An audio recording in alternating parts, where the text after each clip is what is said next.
지금 미국 정부와 의회가 완전히 들썩이고 있습니다. 이제는 자존심 세울 때가 아니라며 체면을 내려놓고 당장 한국의 시스템을 받아들이자고 난리인데요. 결국 강하게 밀어붙이고 있었던 관세 정책까지 철회하고 직접 한국의 도움을 요청하는 상황에 한국조차 어리둥절할 정도입니다. 도대체 무슨 일이 벌어지고 있는 걸까요? 여러분, 한국이 언젠간 미국을 뛰어넘는다고 생각하시면 좋아요 한 번만 눌러주세요. 바로 시작하겠습니다. 안녕하세요. 저는 LA타임즈의 정치사회부 기자 존 버틀러입니다. 저는 약 30여 년간 이 신문사에서만 일하며 특히 수많은 기자들의 로망이라 할 수 있는 퓰리처상까지 받은 베테랑 기자라고 자부하며 살아왔죠. 그러나 오늘 제가 목격한 광경은 그간 저의 모든 경험이 무색하리만큼 당황스러운 사건이었습니다. 진짜 속된 말로 미국이 미쳐 돌아간다는 생각이 들 정도였죠. 제 눈앞에 펼쳐진 모습은 도저히 미국이라고는 믿기 어려웠기 때문입니다. LA 한복판에서, 그것도 세계 최고의 부자들이 모여있다는 베벌리힐스 한복판에서 시민들이 단순히 계란을 구하기 위해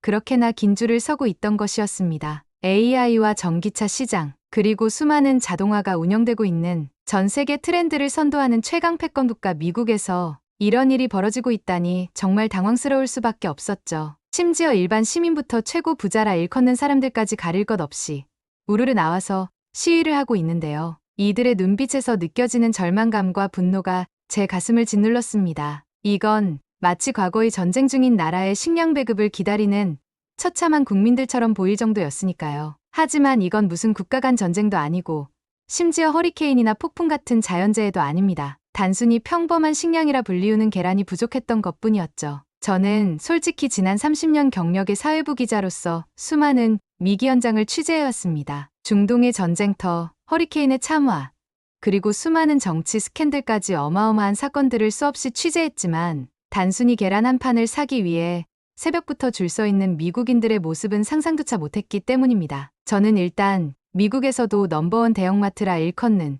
코스트코 LA 지점 앞으로 달려갔습니다. 현장에 도착했는데 시민들의 얼굴에는 당혹감과 분노가 뒤섞여 있었어요. 게다가 예상했던 대로 코스트코의 계란 코너는 텅텅 비어 있었습니다. 계란 코너에 붙은 1인당 한 판 구매 가능이라는 표진말이 무색할 만큼 그 어떤 계란조차 남아있질 않았죠. 또한 지난주부터 들려오는 악재들 중에서도 개업한 지 70년이 넘은 전통의 베이커리가 문을 닫았다는 소식도 줄줄이 들려왔습니다. 계란 없이는 빵과 케이크를 만들 수 없다는 게 이유였죠. 물론 이해는 했으나 이건 너무 오버스러운 게 아닌가 하는 의문도 들었습니다. 아무리 그래도 세계 최강의 미국이라는 국가에서 단순히 계란 하나 없어서 이렇게 오래된 빵집조차 무너진다는 게 말이 안 된다고 생각했거든요. 하지만 본격적인 취재를 시작한 지 단 3시간 만에 제 생각은 아주 오만할 정도로 잘못되었다는 것을 깨닫게 되었습니다. 이건 단순히 불편하다는 문제를 넘어선 상당히 심각한 문제였죠. LA에서 가장 유명한 맛집 거리가 있는데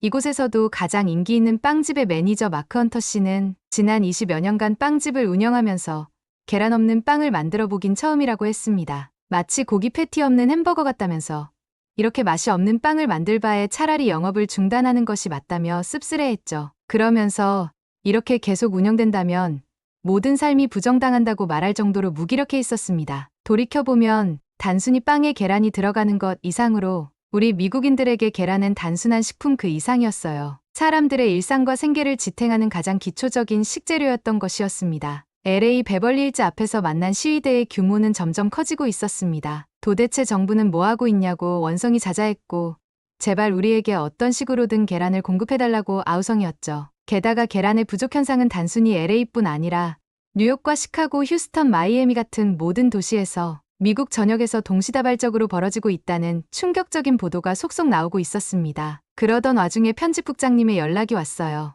알다시피 지금 미국 전역이 최악의 상황을 맞이하고 있기 때문에 더욱 깊이 있는 취재가 필요하다고 했습니다. 그 말을 듣는 순간 최강 미국의 자부심이 그깟 계란 하나 때문에 이렇게 무너진다는 위기감을 느끼면서도 한편으로는 큰 사명감을 가지게 되었죠. 다음 날 새벽, 저는 미국의 수도 워싱턴으로 곧바로 향했습니다. 마침 미국 행정부에서 계란 사태에 대해 대국민 발표를 한다고 했기 때문에 취재하러 가는 것이었죠. 우리 미국이 어떻게 이 난관을 확실하게 극복할지, 도대체 어떤 해결책을 제시할지 몹시 궁금했죠. LA에서 워싱턴까지 가는 비행기 안에서 잠이 오질 않기에 저는 깊은 사색에 잠겼습니다. 그래도 우리는 세계 최강의 패권 국가이자 트렌드 리더 미국이니까 당연히 확실한 해결책이 마련되어 있을 거라 생각했습니다. 당연히 더 이상의 커다란 충격은 없고 조금은 더 희망찬 미국을 맞이할 것이라 감히 단언했죠. 이러한 이슈를 통해 최강 국가의 역량이란 무엇인지, 미국만의 경쟁력이 무엇인지,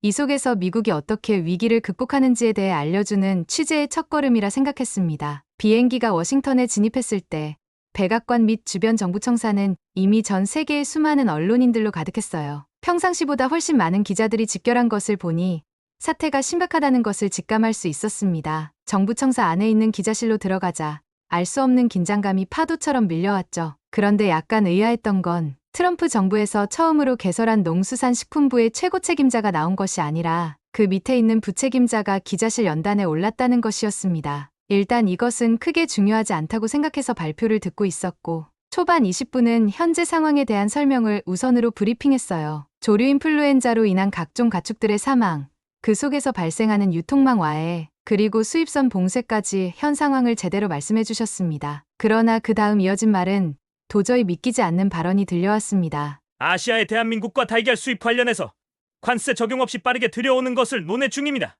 순간 기자실이 소란스러워졌습니다. 미국이 한국으로부터 달걀을 들여온다니 황당했습니다. 세계 최고 강국인 미국이 한국에 달걀을 요청한다니, 게다가 관세 적용 없이 달걀을 그대로 수입한다니 도저히 이 협상 자체가 믿어지질 않았죠. 저는 내심 어이가 없었습니다. 왜냐면 지금 우리 정부에선 전 세계 각국을 대상으로 관세를 25%를 책정하고 있는데 이렇게 우리 미국이 달걀이 급하다는 이유로 관세 없이 수입하는 것 자체가 이상하기 때문이죠. 분명 한국 외의 다른 국가가 보기엔 형평성이 어긋나다고 판단할 것인데 이건 분명 형평성 논란에서 자유롭지 못할 것이 뻔했습니다. 최근에 세계 각국에게 관세 정책 적용으로 미국이 여러 국가에서 점차 공격받는 것이 일상화되었는데 이렇게 미국이 단순히 달걀이 급하다는 이유 하나로 관세 없이 협의까지 해야 한다니 분명 미국인 입장에서도 자부심이 무너져 내리는 사건임이 확실했습니다. 농수산식품부 부책임자는 한국이 최근 인공지능 기반 정보체계로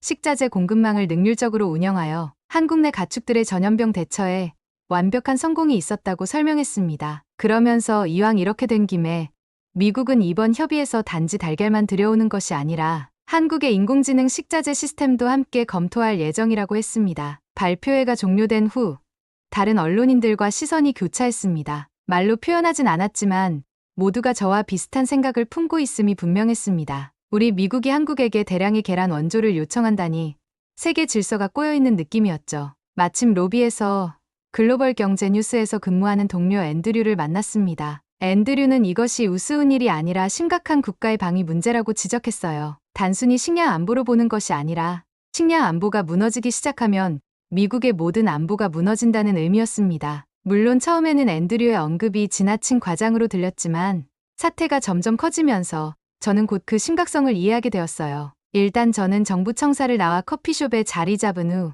빨리 노트북을 열어서 제가 작성할 기사의 초안을 검토하기 시작했습니다. 주제는 미국, 강력한 달걀 부족 위기로 한국의 도움 요청이라는 표제로 검토를 시작했던 것이죠. 그리고 한국에서는 도대체 식량 관리를 어떻게 하는 건지 몹시 궁금하여 조사를 해봤습니다. 구글과 유튜브를 통해 수없이 많이 검색해본 결과 한국은 이미 3년 전부터 AI 인공지능을 활용해 농축산물 공급 관리 체계를 빠르게 구축해왔다는 정보를 접하게 되었습니다. 특히 대한민국 정부청사 홈페이지에 자세한 설명이 안내되어 있었죠. 이 시스템은 생산량 예측부터 질병 발생 가능성, 소비 경향까지 분석해 사전 대응을 가능하게 한다고 했습니다. 대략만 검토해봐도 우리 미국의 구시대적 시스템과는 엄청난 차별점이 곳곳에 있었죠. 저는 편집국장님께 빨리 보고를 했습니다. 그리고 제대로 된 확인을 위해 한국에 직접 방문해보겠다고 제안했어요. 단순히 우리 미국이 한국에게 달걀 지원을 요청했다는 마치 조롱하는 느낌으로 취재하겠다는 것이 아니라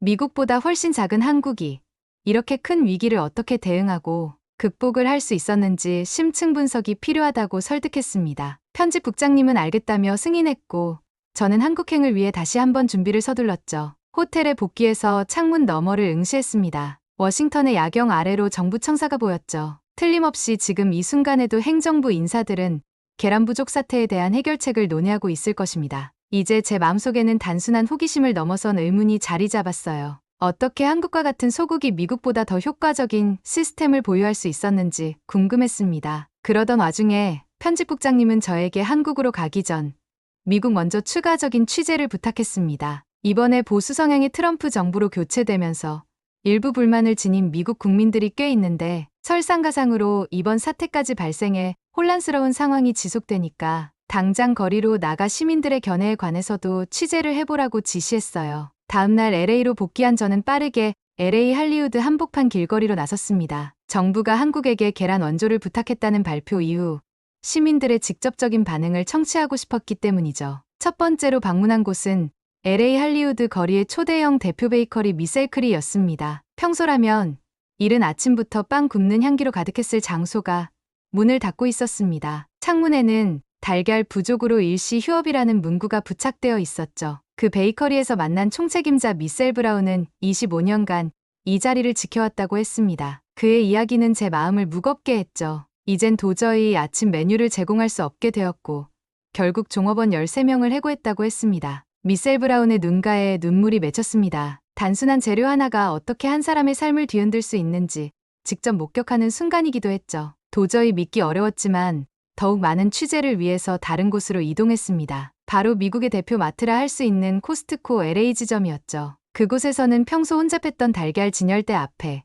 길고도 긴 줄이 형성되어 있었습니다. 두세 시간을 기다려도 달걀을 구입할 수 있을지 확실하지 않다는 표진말에도 수많은 사람들은 자리를 지켰어요. 이들은 단 한 개라도 계란을 구입하기 위해서 멀리부터 와서 줄을 서고 있었던 것이었습니다. 솔직히 말하면 여기는 무슨 전쟁터와 다를 바 없었어요. 그깟 계란이 뭐라고. 달걀 진열대 앞에서 두 여성이 서로 마지막 남은 달걀 한 상자를 두고 언쟁을 벌였습니다. 한 여성은 병든 자녀에게 단백질이 필요하다며 하소연하듯 소리를 질렀고 그와 반대로 다른 여성은 자신이 먼저 잡았다며 놓아주지 않았죠. 순식간에 고성이 매장 전체에 울려 퍼졌습니다. 금발의 여성은 자신이 먼저 달걀을 집었다고 계속 주장했고 아시아계의 여성은 아이가 아프니까 제발 좀 양보해달라고 하소연했습니다. 특히 아이가 나흘 동안 제대로 식사를 하지 못했다며 단백질 보충이 너무나 필요하다며 눈물까지 글썽였어요. 주변에 있던 손님들은 이 광경을 스마트폰으로 촬영하기 시작했고 일부는 마치 자신들도 그 달걀을 차지하려는 듯 가까이 다가왔습니다. 상황은 통제할 수 없이 악화되었습니다. 코스트코 총괄 매니저 리세이셔가 급히 달려왔지만 이미 두 여성은 서로의 머리카락을 잡아당기며 몸싸움을 벌이고 있었죠. 근처 진열대에 있던 상품들이 바닥으로 떨어졌고 유리병이 깨지는 소리가 들렸습니다. 리세이셔 매니저는 두 사람 사이에 끼어들어 진정시키려 했지만 소용이 없었어요. 그때 뒤쪽에서 다른 고객들이 몰려와 매니저를 에워쌌습니다. 한 남성이 리세이셔가 코스트코 총괄하는 매니저가 맞냐면서 따져 물었고 결국 리세이셔의 셔츠를 움켜쥐고 찢어버리면서 강력한 항의를 했죠. 도대체 왜 충분한 계란 재고를 확보하지 않았는지 따져 물은 것이었습니다. 게다가 또 다른 고객은 창고에 숨겨둔 달걀을 내놓으라고 고래고래 소리쳤습니다. 특히 부자들에게만 달걀을 몰래 빼내서 주려는 것이 아니냐며 강력한 항의를 했어요. LA엔 베벌리힐스만 있는 게 아니라 자기 같은 수많은 서민들도 있다면서 당장 계란을 가지고 오지 않으면 더 큰 피해를 볼 것이라며 불같이 화를 냈습니다. 취재를 마치고 코스트코를 빠져나오는 순간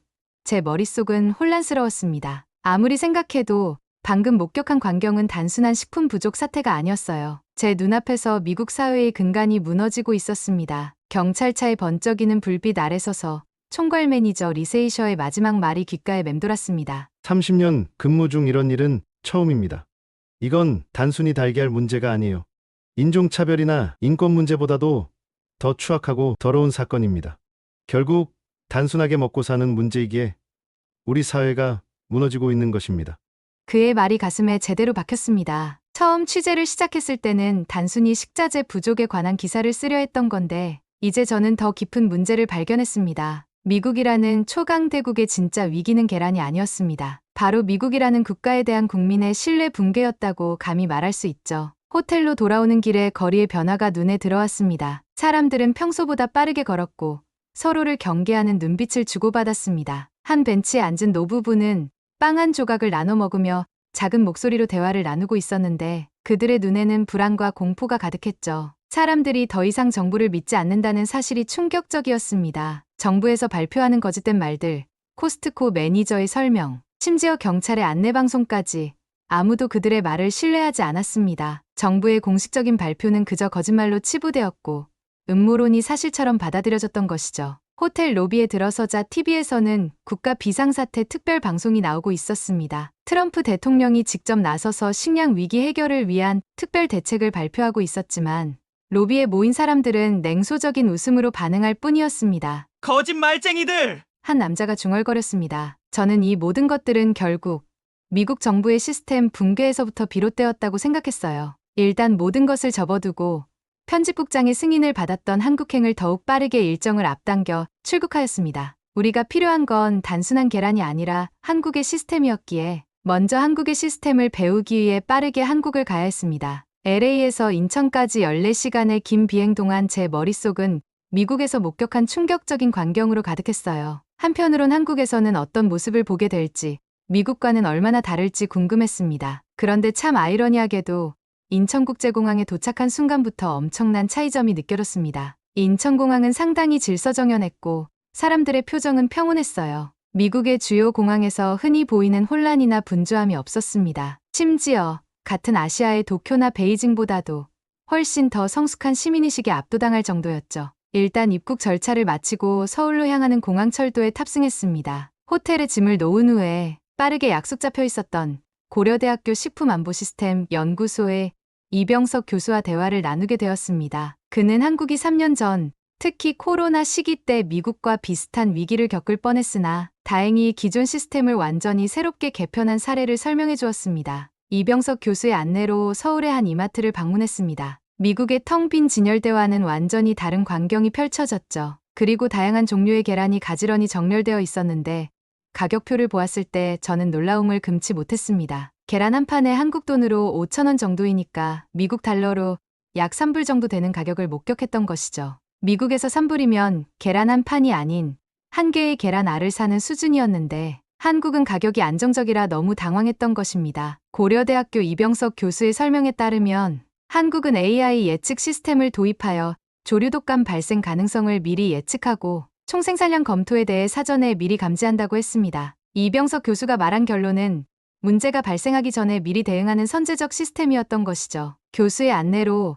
저는 운이 좋게도 농림축산식품부의 데이터 센터를 방문했습니다. 농림축산식품부는 제 스케줄에 없었는데 이병석 교수의 도움을 받아 방문하게 된 것이었어요. 도착하자마자 로비의 거대한 스크린 앞에서 김민수 센터장이 직접 나와서 저에게 한국의 시스템을 소개했습니다. 그들의 시스템은 단순한 데이터 수집이 아닌 인공지능이 날씨와 조류의 움직임 패턴, 그리고 가축들의 건강 상태를 전부 파악한다고 했어요. 특히 한국의 소비자 구매 패턴까지 분석해 미래를 예측하는 종합적인 접근법을 제시했는데 정말 어안이 벙벙했습니다. 미국은 단순히 관리 중심의 접근법을 취하는 반면 한국은 관리뿐 아니라 사전에 예방까지 초점을 맞추고 있다는 점이 가장 큰 차이였습니다. 한국은 이미 5개월 전 북미에서 조류독감이 확산될 것을 예측했었고 즉시 국내 생산량을 늘리고 대체할 수 있는 수입 방법을 확보했다고 했어요. 이 시기에 미국은 위기를 겪고 있는 시점이었는데 한국은 오히려 수출한다는 것에 커다란 충격적이었습니다. 다음 날 경기도 화성의 스마트팜을 방문했습니다. 완전 자동화된 환경에서 닭들이 사육되고 있었고 실시간으로 건강 상태가 모니터링되고 있었습니다. 농장을 운영하는 박지훈 씨는 그들의 시스템이 닭 한 마리 한 마리의 건강 상태를 추적하며 이상 징후가 보이면 즉시 격리하고 검사한다고 설명했죠. 미국의 대규모 농장들은 별다른 시스템 없이 운영하다가 이렇게 결국 대규모 피해를 입은 것과는 너무나 대조적인 모습이었습니다. 저는 생각했습니다. 어쩌면 미국의 문제는 계란이 아니라 시스템 자체에 있는 건 아닐까라는 의문이 들었죠. 특히 자유시장 경제를 추구하는 미국은 최소한의 정부 개입이라는 원칙을 항상 고수해왔는데 돌이켜보면 식량 확보 관점에선 정말 취약한 원칙이라는 생각도 했습니다. 더 나아가 국가의 식량 안보라는 기본적인 문제 앞에서는 절대적인 취약점이 될 수도 있다는 생각이 들었죠. 방문했던 박지훈 씨의 농장 역시 농장 운영 원칙을 넘어 하나의 국가 철학을 보여주고 있었던 것입니다. 저는 확신했습니다. 제 기사의 방향은 더욱 분명해졌죠. 우리 미국이 필요로 하는 건 단순히 계란이 아니었습니다. 결국 위기가 찾아오기 전에 사전에 예방하는 국가로 변해야 하고 특히나 데이터 기반의 접근 방식이 반드시 필요하다는 결론을 짓게 되었습니다. 이것이 결국 진정한 식량 안보의 핵심이기도 하죠. 저는 호텔에 돌아와 편집국장님에게 이메일을 바로 보냈습니다. 기사의 제목을 계란 위기를 넘어 미국이 한국에서 배워야 할 시스템과 철학으로 변경하고 싶다고 전했죠. 호텔의 창밖으로 서울의 밤하늘을 바라보며 이 취재가 단순한 취재를 넘어 미국의 식량 안보 시스템의 변화를 가져올 수 있기를 희망했습니다. 복잡한 마음이 들어서 저는 여의도 한강공원으로 머리를 식힐 겸 나갔습니다. 그런데 정말 신기하게도 뉴욕의 센트럴파크보다도 이 여의도 공원의 에너지가 압도적인 생생함을 전달했어요. 생각해보면 한국은 불과 70년 전 전쟁의 폐허 속에서 허우적거렸던 국가였는데 특히 한국전쟁 당시 서울은 잿더미였습니다. 당시 한강의 다리들은 모두 파괴되었고 복구조차 안 되었었죠. 그랬던 서울이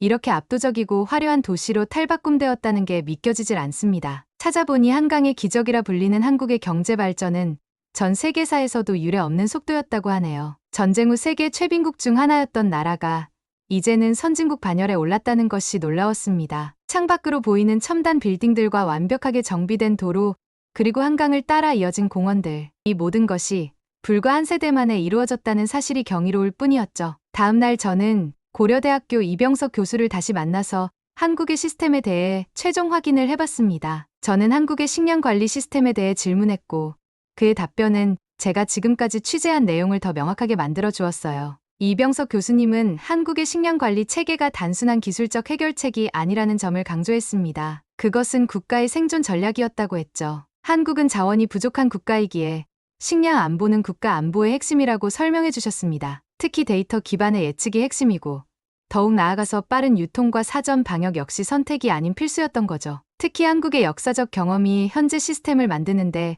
큰 영향을 미쳤다고 했습니다. 식량 부족을 겪었던 과거의 고통이 오늘날의 철저한 대비로 이어졌다는 거예요. 전쟁을 통해 식량 위기를 겪었고 더 나아가 경제 위기를 거쳤기에 대한민국 사회는 위기 관리의 중요성을 몸으로 배웠다고 했습니다. 그의 설명 중 가장 인상적이었던 것은 한국의 국가 식량관리 시스템이라는 개념이었어요. 이것은 단순히 정부만 책임을 지는 것이 아니라 정부와 기업, 그리고 농가와 유통업체까지 모두 연결된 통합 시스템이었습니다. 실시간으로 데이터를 공유하고 함께 의사결정을 내리는 구조였죠. 저는 이 얘기를 듣는 순간 제 마음속에서는 무언가가 무너지고 있었어요. 미국인으로서의 자존심은 이미 버린 지 오래이고 특히 세계 최강국에 대한 확신은 정말 우매했다는 생각이 들었습니다. 게다가 우리 미국의 시스템은 항상 우월하다고 자부했는데 이에 대한 믿음이 조금씩 균열을 일으키고 있었죠. 처음에는 단순히 계란에 대한 취재였지만 지금은 우리가 한국에게 배워야 하는 이유를 더 많이 생각하는 하루였습니다. 저는 당장 편집국장님의 중간 보고를 했습니다. 심지어 미국 정부 관계자들도 관심을 보이고 있다고 했어요. 그날 저는 밤 늦게까지 앉아 기사를 완성했어요. 한국에서 보고 배운 모든 것을 정리하면서 제 생각도 더욱 명확해졌습니다. 제목은 고심 끝에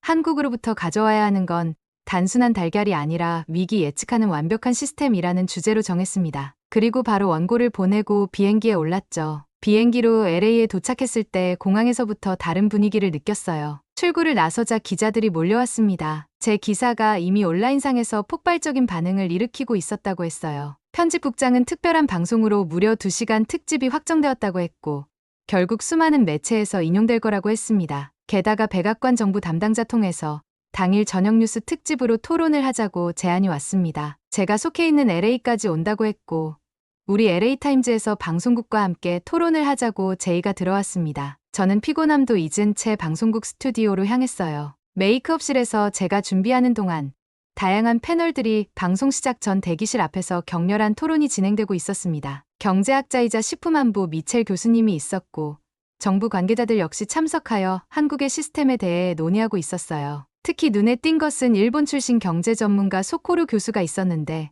그 역시 열띤 토론을 하고 있었습니다. 소코루 교수는 한국의 시스템이 그렇게 특별한 것이 없다며 과거 일본의 식량관리 시스템을 모방한 것이라고 주장했습니다. 인구 규모가 다른 상황에서 한국의 시스템은 미국에 적용할 수 없다고도 덧붙였죠. 그러면서 한국의 AI 기술은 일본이 세계를 선도하고 있는데 왜 한국이 자랑을 하냐면서 핀잔을 주었습니다. 미국 정부 관계자들에게 한국의 시스템이 아닌 일본의 AI 시스템을 배우라며 큰 소리를 쳤죠. 하지만 우리 미국 정부의 폴리션 농축산부 수석은 계속해서 한국의 우월성을 강조했습니다. 일본의 시스템은 규모가 클 수는 있으나 명확성과 투명성이 부족하고 특히 고전적이고 관료주의적 장애물이 많다는 점을 지적했어요. 대기실에서의 두 사람의 설전은 점점 격화되었는데 정작 방송 시작도 하기 전에 난리가 날 것 같았습니다. 이 논쟁을 지켜보며 저는 제가 취재한 내용이 단순한 기술적 비교를 넘어 국제적인 체면과 자존심의 문제로까지 확대되고 있다는 사실을 실감했습니다. 제 기사가 의도치 않게 국제관계에 미묘한 긴장을 건드린 셈이었어요. 드디어 생방송이 진행되었고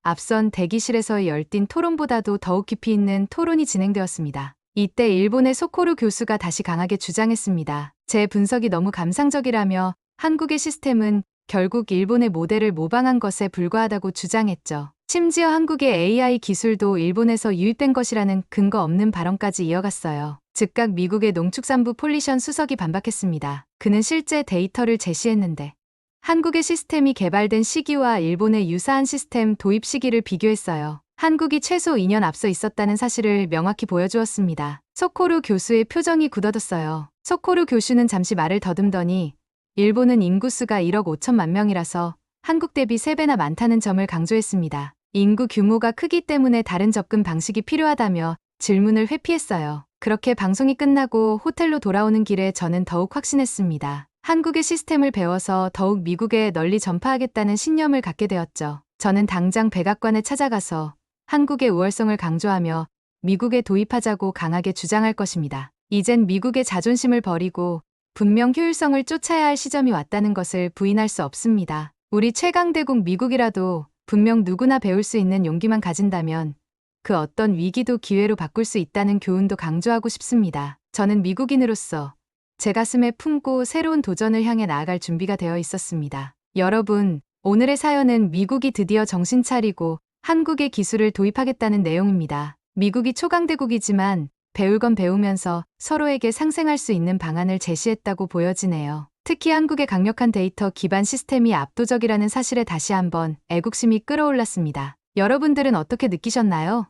느낀 점이 있으면 댓글로 부탁드려요. 좋은 댓글들이 더욱 좋은 의견을 교환하게 됩니다. 그럼 오늘 사연은 여기서 마치겠습니다. 즐거운 하루 되세요. 감사합니다.